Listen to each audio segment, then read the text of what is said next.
யார கர்த்தர் ஆசீர்வதிப்பார் தெரியுமா? இங்க இருக்கிற குட்டி தம்பி, வாலிப தம்பி எல்லாம் கவனிங்க. உங்க பெற்றோருடைய வார்த்தைக்கு என்னைக்கு கீழ்ப்படுகிறீங்களோ அன்னைக்கு தான் உங்களுக்கு ஆசீர்வாதம். விளங்குதா? ஆசீர்வதியும் கர்த்தாவே, மன விருப்பத்தை நிறைவேற்றும் கர்த்தாவே. நடக்கவே நடக்காது.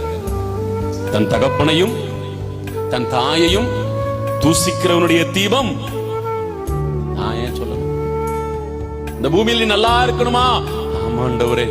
நீடித்த நாள் வாழணுமா? ஆமா ஆண்டவரே. எந்த ஜிம்முக்கு போன ஆண்டவரே? என்ன சாப்பாடு சாடணும் ஆண்டவரே? உங்க வீட்டுல இருக்கிறவங்க அப்பா அம்மா போய் கனப்படுத்து. பிள்ளைங்க, வாலிபர்கள், திருமணமானவர்களும் கவனிங்க. உங்கள் நிமித்தம் உங்கள் பெற்றோர் கண்ணீர் வடிப்பார்கள் என்றால் ஒரு நாளும் உங்களுக்கு ஆசீர்வாதம் வராது. தெரியுமா?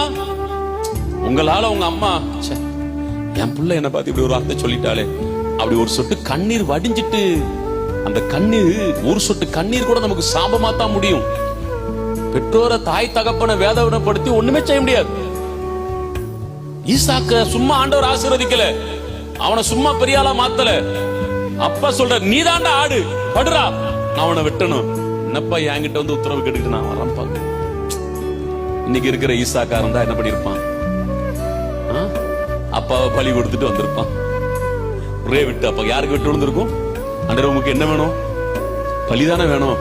நான் கொஞ்சம் சரியில்லை, என்னோட எங்க அப்பா எப்படி பயங்கர ஆளு, ஃபெய்த்ல சரியான ஆளு, அவர் பலி கொடுத்தா நீங்க ஏத்துக்குவீங்க, வெட்டிட்டு வந்திருப்பான்.